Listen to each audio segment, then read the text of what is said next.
So just after I had released my Madden Web video a few weeks back, I'd been talking to my boss who'd recently been on holiday, and while telling me about the things he had been up to while he was away, he'd mentioned that he'd watched a movie, and when I asked what movie he'd watched, he didn't seem to remember the name, but then he just started rattling off the actors who were in it, and usually I can guess a movie based on what actors were in it. But it took me a while to guess that it was Argylle, because Sam Jackson, the guy who played Superman, and Walter White, it just did not ring any immediate bells to me. Now, my boss is a great dude, but he's nowhere near as into movies or TV as I am. In fact, I don't think I've heard him really say anything bad about any movies or TV he talks about, even things that would be objectively bad. When he didn't have much to say about it, I asked, "Oh, is it worth watching?" And I could see the gears turn in his head. He's generally a very positive dude, but he was struggling. "I think some of the action scenes were fun," is what he said, but then he winced, and then I could see the gears turning in his head again. And while I didn't know it at the time, I'm sure now he was probably just trying to remember the nonsensical plot of the movie.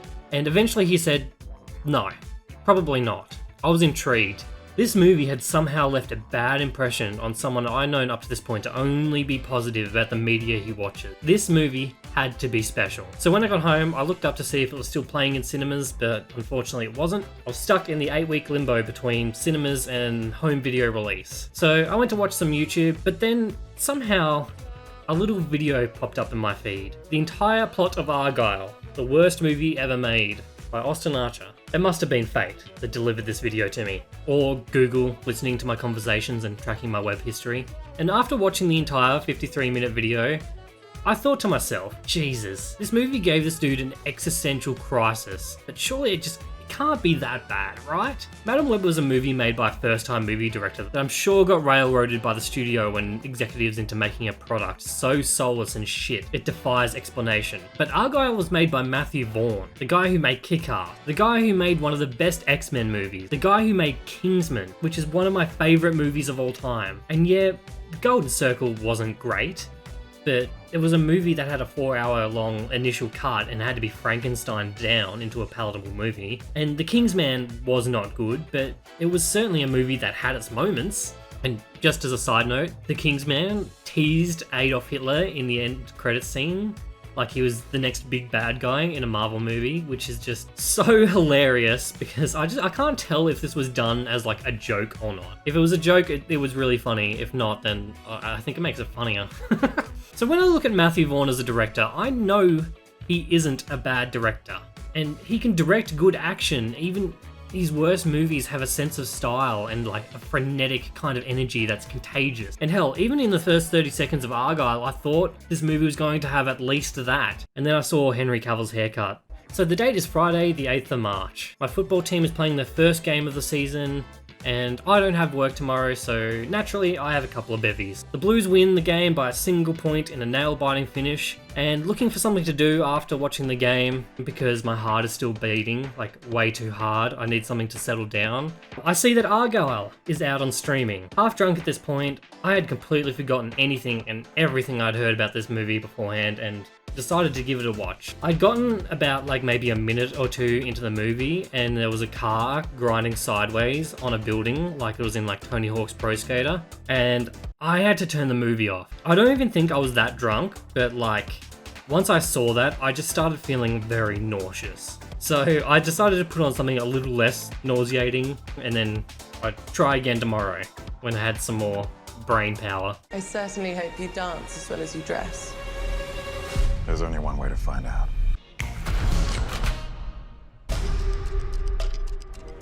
It's time for you to meet the real Agent Argylle. God, I hate that cat.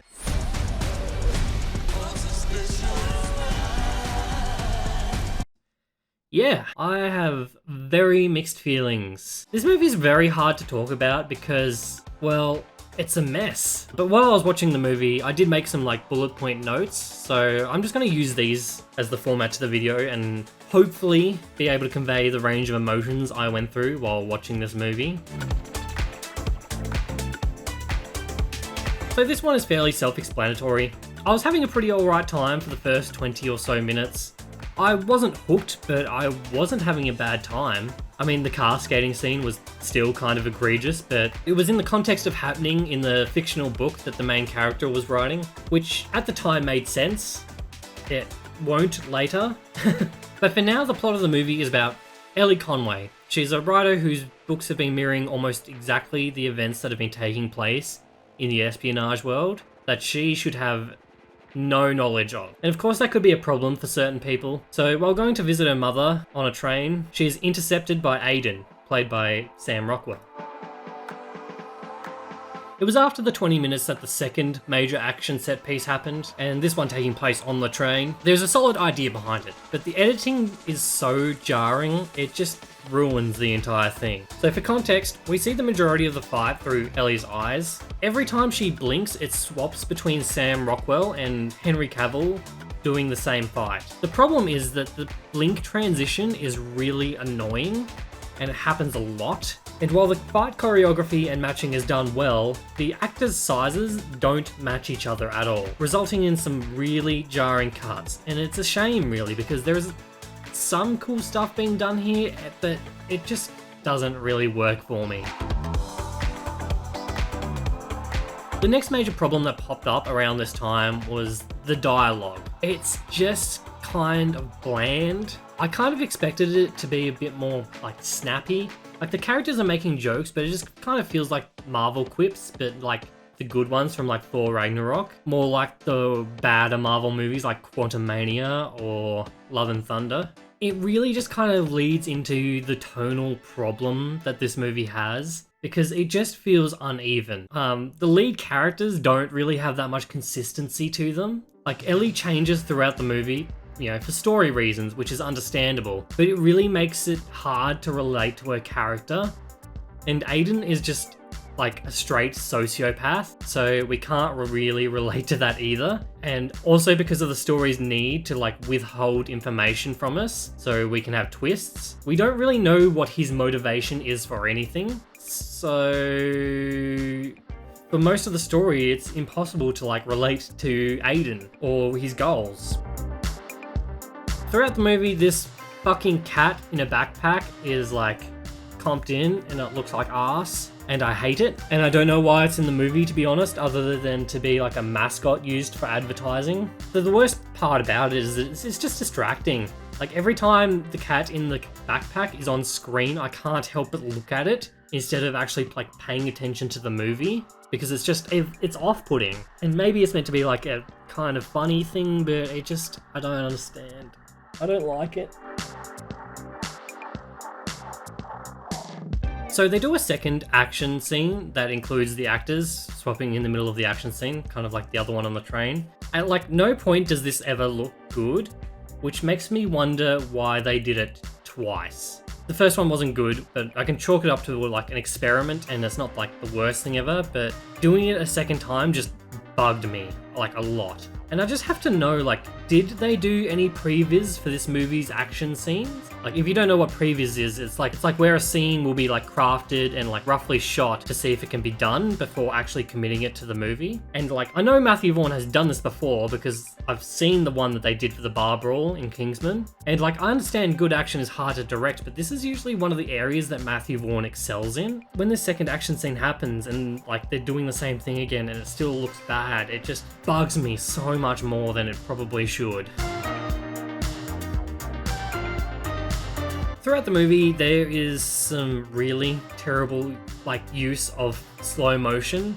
When I started to notice this was when Ellie and Aiden are on the rooftop and they both like fall backwards off the building, and it's in slow motion. They fall onto some mattress which catapults the CGI cat into the camera, and they're in slow motion. But like, I feel like they should have just had the characters falling off in real speed, because it just feels like the slow motion is just overused in this movie. So when it needs to be used to like accentuate like really cool stunt work or cool moments like it should be, it just makes so much less of an impact like overall. I'm not against using slow-mo at all, but you've got to choose your moments. This movie just chooses all of them.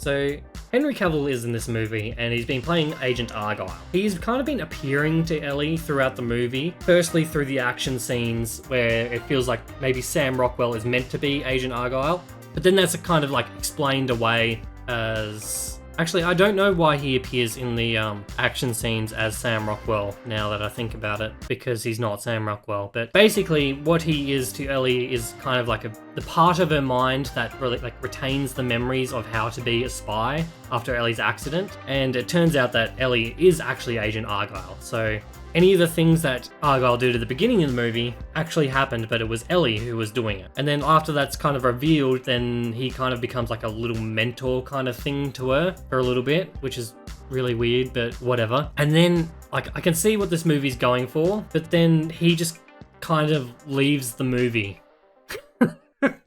And the moment this happens is when Ellie is pretending to be her former self, bluffing another person, like making them believe that she's still who she used to be, and then like he's just like, okay, you don't need me anymore, and then disappears. And I could see what they were going for. It's like the mentor is no longer needed story beat. Like that makes sense, but like the moment itself did not seem significant enough to warrant that happening. And then Henry Cavill just fucking leaves the movie. Like she bluffed one person.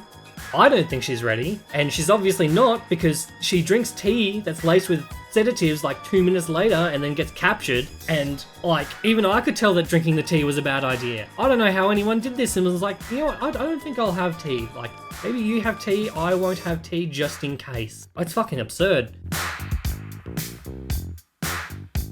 Okay, so I don't remember what this note was originally when I wrote it, but let's just use this for Ellie's dress. So as I said before, she's revealed to be the actual Agent Argylle. And I don't know if this is explained, but Ellie just like starts wearing the same dress that the Dua Lipa character was wearing throughout the movie. And then Aiden wears Agent Argylle's clothing, even though his book counterpart was meant to be John Cena, and he like wore like a weird like lion shirt kind of thing. I totally understand why people thought this movie was like really hard to follow, because it's so wrapped up in its twists that the movie feels like it's like folding in on itself. And when it's just like doing things like this, like why is Ellie wearing the dress and not like her own? Like maybe I missed something. Like after Dua Lipa's character killed herself, did she just steal her dress? And like why is Aiden wearing the Henry Cavill suit? He's not meant to be Henry Cavill. I don't know. There's this master file, which is the MacGuffin of the movie, and the bad guys get their hands on it and then subsequently actually destroy it. But when Ellie gets her memories back and like plays both sides, because she used to be a double agent, which was another one of the twists, let's just not get into that bit. But like once she's like got the bad guy's trust, she tries to send the master file off, which, you know, was destroyed. But when she does it, the bad guys are just like standing behind her watching her do it, and like nobody stops her. It's under the guise that she's like tracking where the Samuel L. Jackson character is for the bad guys, but like while she's doing it, she's sending the master file to him, or she tries to. But like surely they'd be able to see what she's doing on the computer. What the file is a collection of all like the evil agency's spies and who they are and what they're like doing and shit like that. So like if they're just standing there watching her like track down a dude, but also like building up the master file to send off, surely they would have seen her do it. Like I can understand Ellie being able to like recreate the file from memory. That's not the part that confuses me. The part that confuses me is that there's two main bad guys watching her fucking do it the entire time. It's actually maddening. There's no explanation.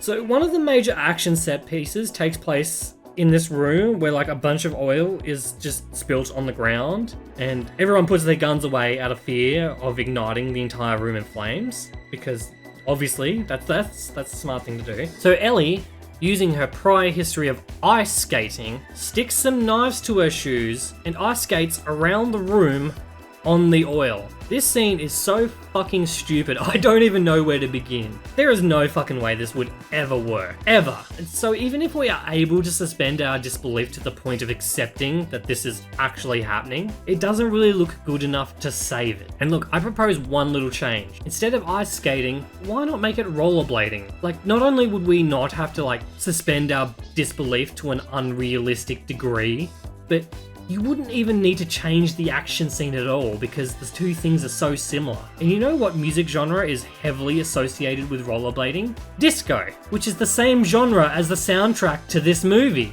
And if you need like have a hard time like getting wheels into the scene so she can stick them on her feet, put them on the backpack. You know, backpacks sometimes have wheels like luggage carriers. Have it so she can take the wheels off the backpack, which goes through the entire movie up to this point, and have her rip the wheels off. That would have been a very satisfying thing. But no, she just has some random knives. What is this scene? Do I even need to explain this one? A twist on a twist on a... I am so tired of this movie, man. Like, at this point, I just wanted the movie to stop. I was so over it. In the final action set piece of this movie, it's Ellie versus Aiden, and it turns out Ellie can just be activated as a sleeper agent, which begs the question why they didn't activate her at any other time in the movie when they needed her. Honestly, this movie just has so many twists that it just kind of stopped having any meaning after a while. Even M. Night Shyamalan would have been like scared to have this many in a movie.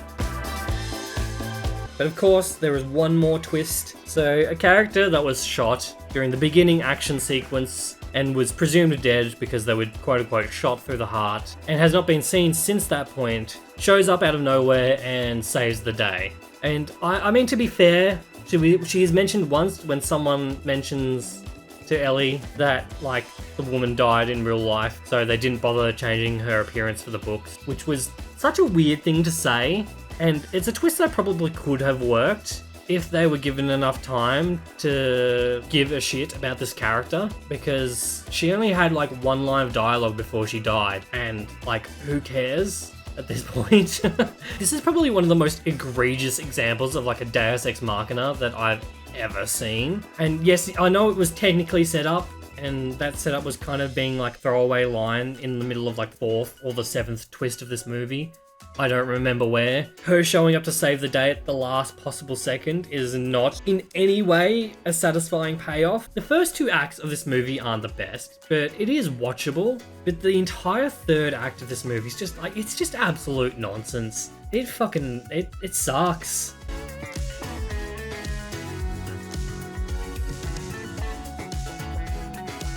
When I wrote this note, I read that the budget of this movie was $200 million, and that's what it's been reported pretty much everywhere. And so I did some digging, and that was the amount of money that Apple TV actually bought the movie for and the rights to. And I found this article where a reporter asked Matthew Vaugh himself about the budget of this movie, and he said it cost nowhere near $200 million. And it's actually an interesting interview where Matthew Vaugh goes into details about how his studio maybe saves like tens of millions of dollars because they do a lot of pre-planning for the movies that they make, including making sure like the script is done before shooting, which is kind of ironic due to the fact that one of the movie's biggest flaws is the writing. But nevertheless, he makes a good point about how modern Hollywood blockbusters are having to spend like millions of dollars in reshoot because a few things that they didn't plan for in advance can cost like heaps more down the line, and that includes not having like a ironclad script. So how much did this movie really cost? Nobody really knows. Matthew Vaughn probably does, and if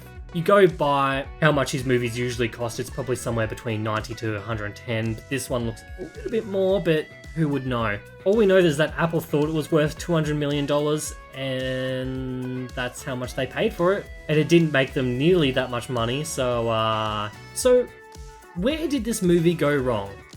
Apart from literally everywhere. Well, to show you this movie's biggest problems, we have a blueprint of a very similar movie made by the same guy that shows us what Argylle was missing. It is clear that Matthew Vaughn loves the spy genre, and Kingsman was a very tongue-in-cheek, light parody of spy movies, but it had enough charm and style to stand on its own 2 feet. And I get that Matthew Vaughn went out with the intention to make a movie different from Kingsman in tone and story, but he kind of screwed himself with the post-credits scene that tied this franchise to Kingsman, which I feel makes this movie fair game to make the comparison. And so I rewatched the first Kingsman and I wrote down the things that I think Kingsman does really well that Argylle fails in. So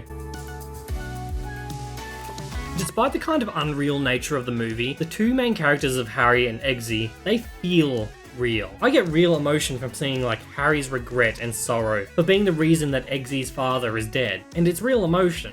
Eggsy, on the other hand, has a more relatable story in his attempts to prove himself and show that you don't need to be born with a silver spoon to be a gentleman. And none of these stories are perfect, but they sure are more relatable than Ellie and Aiden. The closest we get to having any real relatable emotion from either character is when Aiden coaches Ellie through a panic attack because she's scared of flying. And it could have been a decent moment if Ellie had any consistency when it came to her character, and if Aiden hadn't been acting like a total complete sociopath for the entire movie.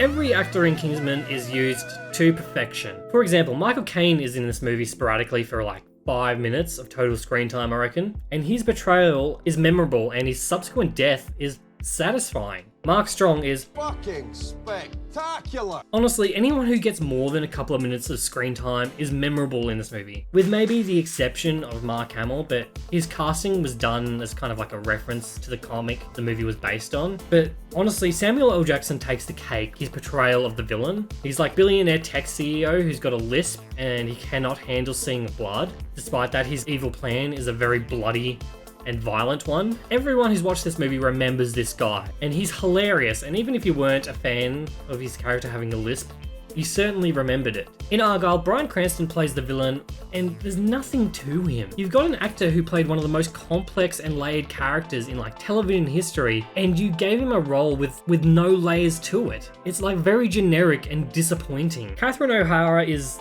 slightly better, but only by a small margin because she has the faux mother role, which is fun. But as soon as the jig is up and she's revealed to be one of the villains, she just also becomes a generic villain with nothing to her. And it's just a waste. Who else is in this ensemble? Oh, John Cena. I keep forgetting John Cena was in this movie. How do you do that? And look, everyone else is just underutilized, apart from Ellie and Aiden, but they're not that great either. Samuel L. Jackson is also in this movie, but he's not bad, he's just underutilized, pretty much everyone else. Henry Cavill is also in the movie for quite a bit of it until he disappears. He's not really much of a character though. If we're gonna give credit where credit's due, I did like the fireworks scene in the movie with him in it. That's probably the closest Henry Cavill gets to having a character, which is, unfortunate. Even if we ignore the one really good scene from Kingsman, because nothing from any of Matthew Vaughn's films has come close to this kind of achievement in action, the rest of the action scenes are very well shot and choreographed, and they all have a sense of style and flow. And even though some of the scenes are pretty much nonsensical in Argylle, I do feel that maybe they're probably the best part of the movie. The smoke effects in the smoke bomb scene, really good. And the train scene has some decent action in between the obscured actor swapping thing that kind of ruins it. But the main thing that detracts from it all is that I don't care about anybody in these scenes. And, eye candy for the sake of eye candy, it just isn't enough. Kingsman is a movie that is almost perfectly paced.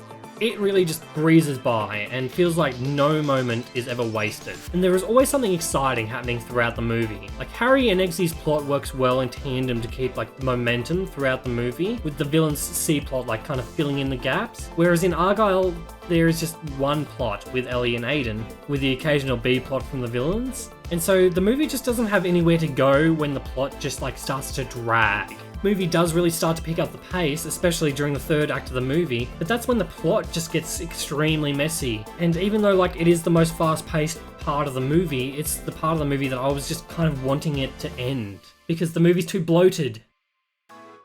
Look, in conclusion, Argylle is not the worst movie I've ever seen, nor is it the worst movie I've seen this year so far, but it's just not good. At the very least, some of the action scenes were cool to look at, and I could see the vision that the director was going for, and that there was actually a creative force behind this movie, which feels very depressing to say as like a positive point to a movie, but the fact is, I'd rather watch this movie another 5 times than watch something like Madam Web again, which was just soulless. And you know what? I liked the soundtrack of the movie, the disco funk soundtrack. It helped. It's one of those things that I could it made me feel like there was a human making this movie. And you know what? Humans make mistakes, and sometimes movies, they don't come out how you want them to. And I think that's just the case for Argylle. Look, Matthew Vaugh is a great director. Obviously he's not perfect, no one is, and you know, I'm still gonna see whatever movie he puts out next because I still enjoy his movies. He just didn't do it this time, which is fine. Hey, thanks for watching the video. If you liked this video, please consider leaving the video a like and subscribing if you're new. Have you watched Argylle yet? And if you did, what did you think of it? I'm curious because like on Rotten Tomatoes, this movie has like a very high audience score, but it doesn't seem to have a very high score anywhere else. So if you did like the movie, I'm curious to see what you thought about it. So let me know in the comments. And if you want to see more reviews, I'll leave a couple on the screen for you to check out, and I will see you all in the next video. Goodbye.